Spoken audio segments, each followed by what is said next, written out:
Hi everyone, welcome back to the channel. My name is Juliette, and in today's video we are doing a debt confession update for the months of August and September 2022. So the reason why we're doing a 2-month update is because I actually started my debt-free journey on August 1st, 2022. But I didn't start posting to this channel until late August, and then I posted my initial debt confession video in September.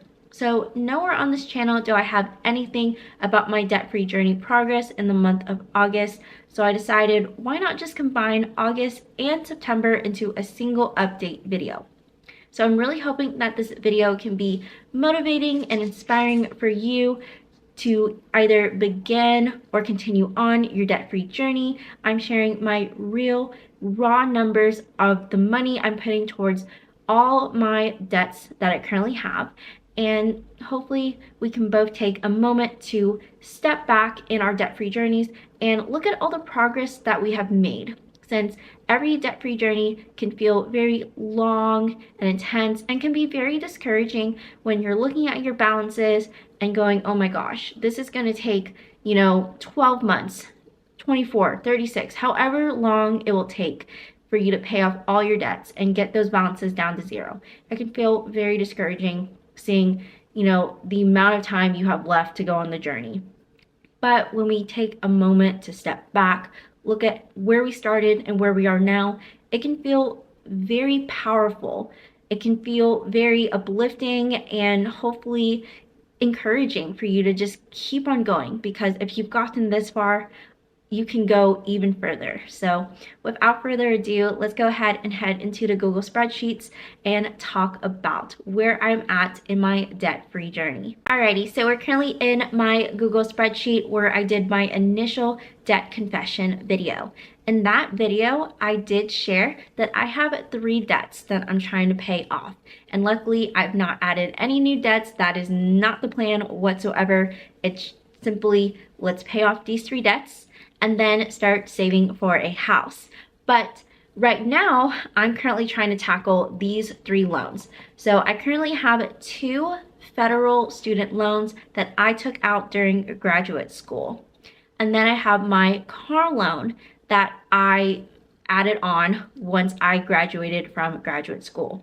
In total, my loans are $87,593.09. And yeah, that's a lot of money. That is a lot of debt to pay off. Now, is it possible? Of course it is. I definitely do have a gross salary to support this amount of debt and get this paid off. But no matter what, no matter if this was, $20,000 in debt, $100,000 in debt, $300,000 in debt, all debt for me is scary. And I put myself in this situation, I put myself on this journey, and I'm going to see it through to the end. So how I have decided to tackle these loans is through the debt avalanche method. So the debt avalanche method is where I take the loan with the highest interest rate and pay that off first. So I make all my minimum payments on all 3 of my loans, but any extra money I have goes straight onto this car loan. And right now we are in a kind of a weird time since we have the student loan forbearance period until the end of 2022. So I'm actually not making any minimum payments on my student loans right now. I will put my minimum payments on my student loans once 2023 rolls around, but currently anything that I put towards my student loans is going towards my car loan. So I'm just trying to get my car loan paid off as quickly as I can and get as much taken care of in 2022 while I have this moment of 0% interest on my federal student loans. So all the update I have to share today is for my car loan, but that is totally fine because I have a pretty big update for you. So we're gonna go ahead and switch to a different spreadsheet where I share my car loan payment information.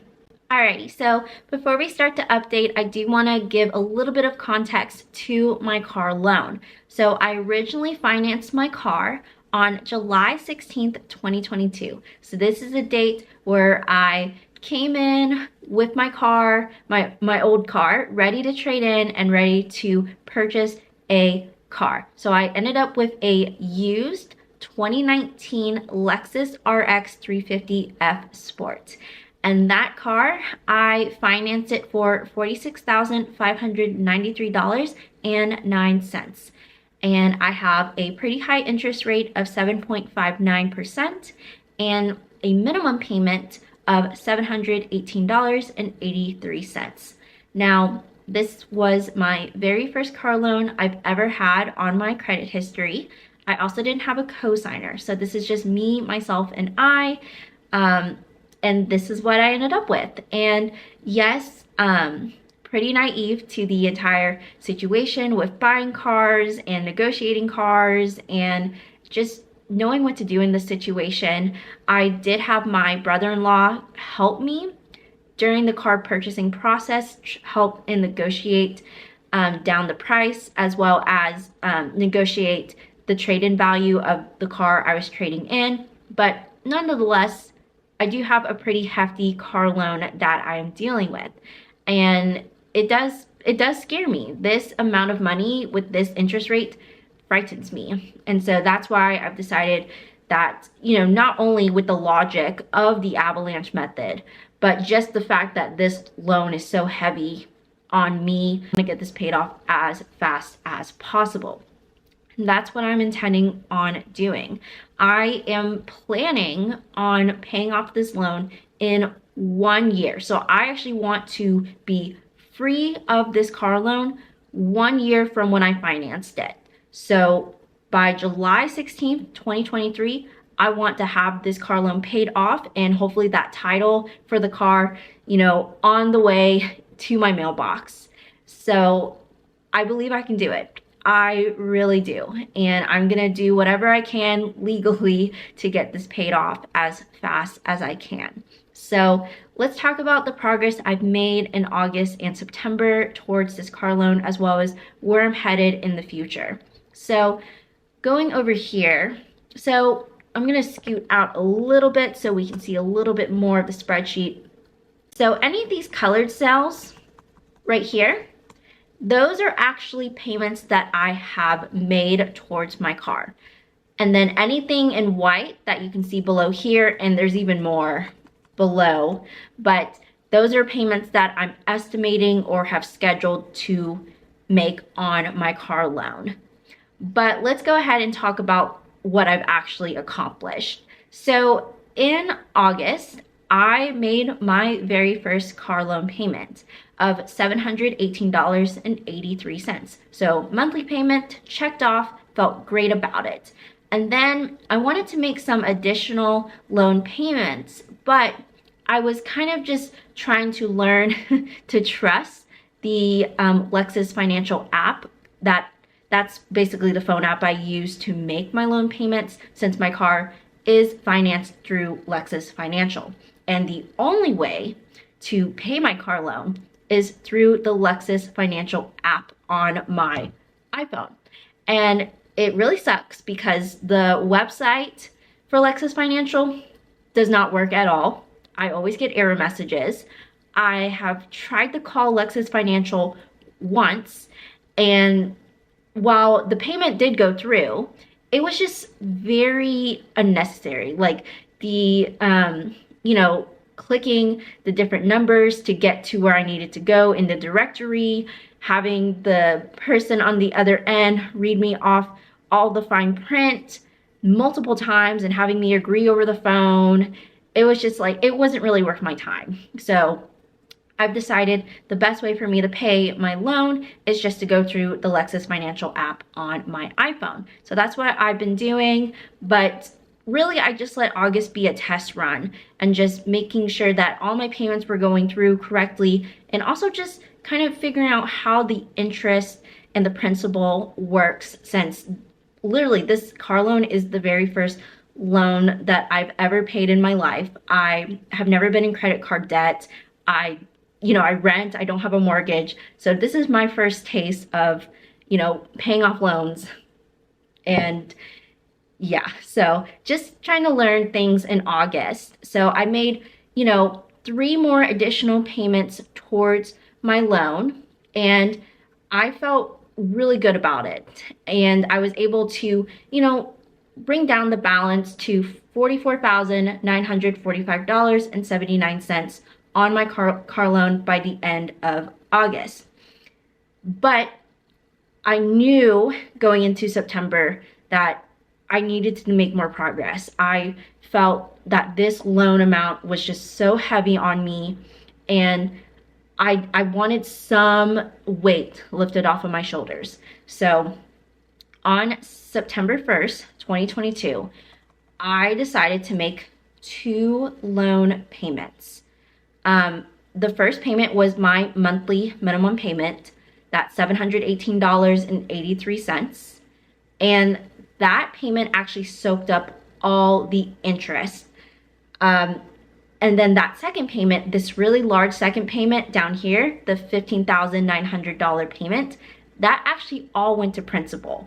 So because I made 2 payments on the same day, only the first payment got applied to interest.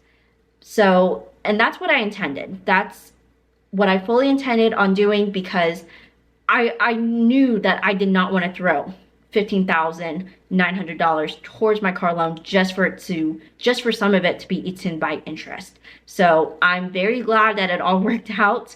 But yeah, this $15,900 payment was huge for me. It brought me down to $28,551.21 on my loan.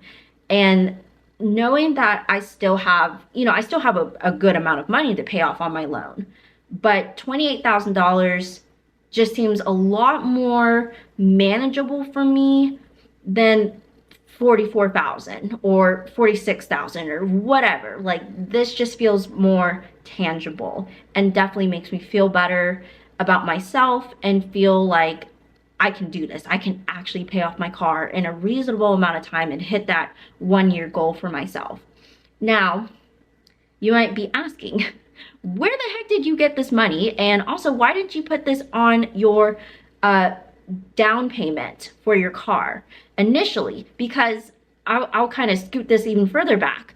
When I got this car, when I originally financed this car, I traded in my old car for I think we managed to get it up to like $3,000. It was really not worth anything, because that old car, it was in 2009 Audi A4, and it was done. It was very old. I've had it since high school, and it was vibrating when I would drive it, and it was just on its last leg. I did not feel safe driving on the highway with it, and I always thought, like, am I gonna make it to my destination today? But anyway, so I traded that in for $3,000 to the Lexus dealership, and I made a $7,000 down payment.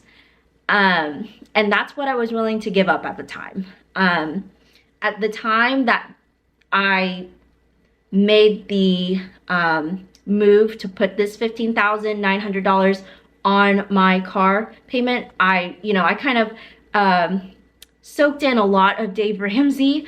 And I just said, why not? Why not take the plunge and put the rest of my non-retirement savings and also my non-emergency fund savings onto my car loan?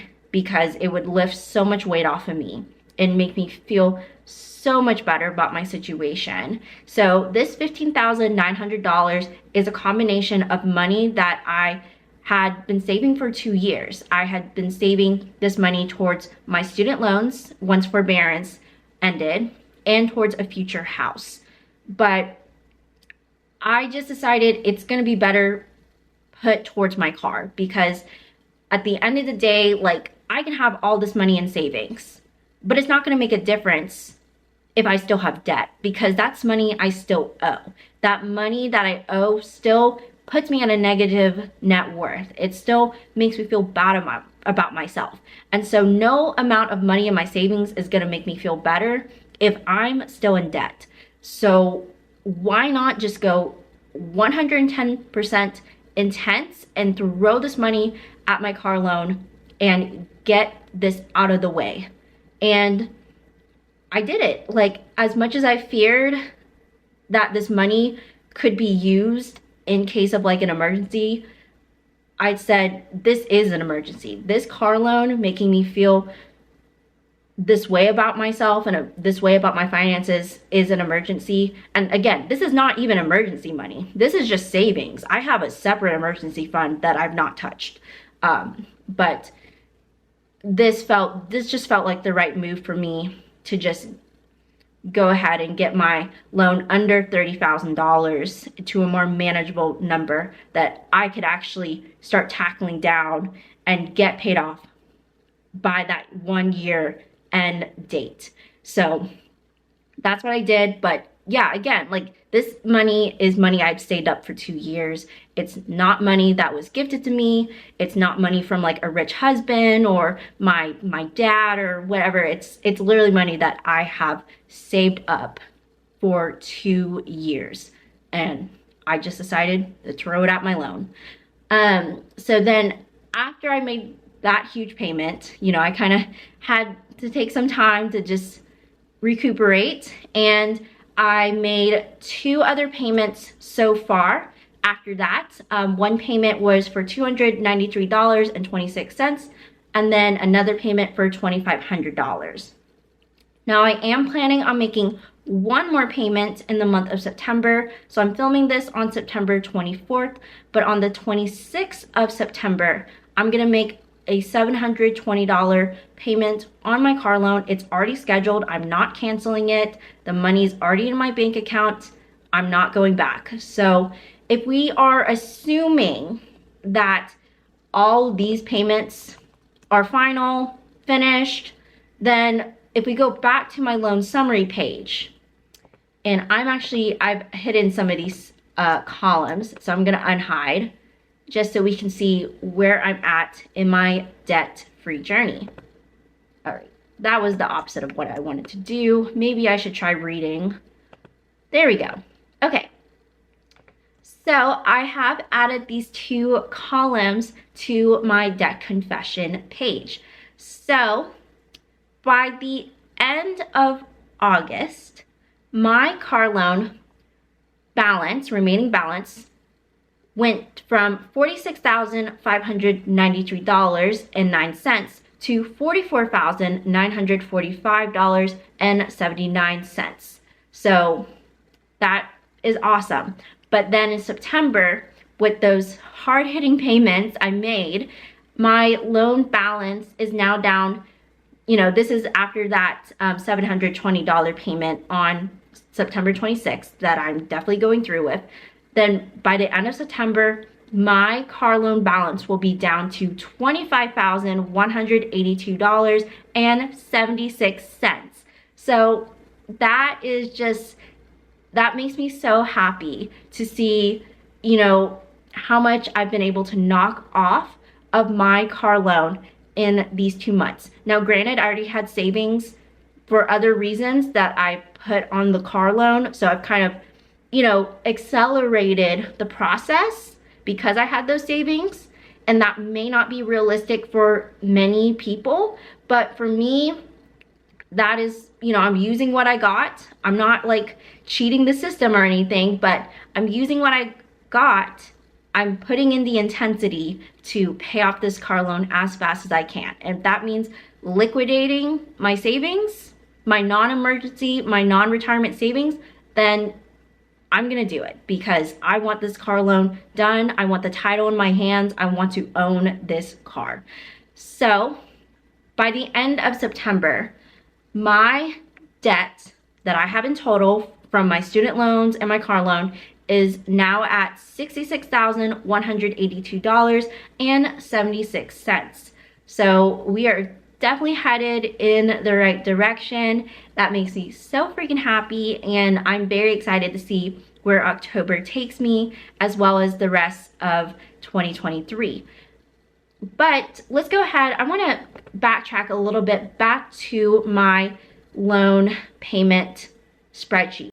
So in these white cells, again, these are payments that I am predicting to make. So, you know, again, I'm going through with this September payment, and then in October, I'm estimating, well, I'm not estimating because I know I have to make the monthly minimum payment, but I'm estimating that I'm going to be able to make about a $2,400 additional car loan payment in the month of October.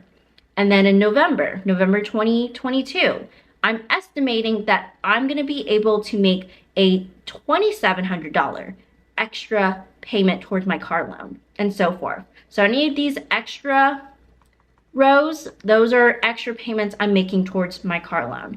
And so with that being said, I am estimating if I were to make, you know, at least $2,000 in additional payment towards my car loan. Now, granted, some of these sales are higher than $2,000, but I don't have like the best estimates for 2023. So I'm just saying at minimum, if I were to put $2,000 on my car loan in 2023 onward, then yeah, I'm gonna be able to get this car loan paid off. I'm estimating that I'm gonna get this car loan paid off with the numbers I have currently on my spreadsheet by the end of June 2023. And I think I can even do it earlier, to be honest. Like, I would say, like, because I currently, I'll be honest with y'all, I currently have a $12,000 emergency fund, and I would be more than willing to actually put some of my emergency fund on my car loan. So once my car loan gets below $5,000, which will happen hopefully in May 2023, right here, then I would be more than willing to call up, you know, Lexus Financial, which is actually Toyota Financial because they're the same company. But I'd be more than happy to call them up and be like, hey, what's my payoff amount? And then if they say like, oh, you know, it's like whatever with interest, it's like $4,700, then yeah, I'm gonna just go ahead and take that out of my emergency fund just to get it done, because this car loan is the scariest loan I have, and it's the one thing that, you know, I physically see every single day. I mean, I see my diploma for my student loans, but I don't know why student loans don't scare me as much as my car loan does, but it does. And all debt scares me, but for some reason, this brings the fear to my mind, body, and soul. So again, I'd just be more than willing to use my emergency fund towards this loan when the time is right, because I do fear about, you know, what if I actually need the money? If for some reason, knock on wood, I was laid off, or I had like a medical emergency, or, you know, my apartment like flooded again or something like that. So I always do fear about tapping into my emergency fund when it's not necessary. But if I'm close enough, I'd be more than willing to, because I can build it back up. I can especially build it up really quickly once I am out of debt. But anyways, sorry for the rant, but yeah, that is where we're currently at. So $66,182.76 left to go on my debt-free journey.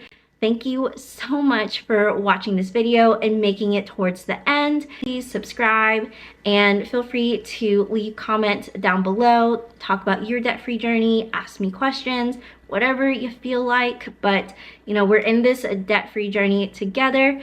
And thank you so much for being along on the ride. And I will catch you in the next video. Bye!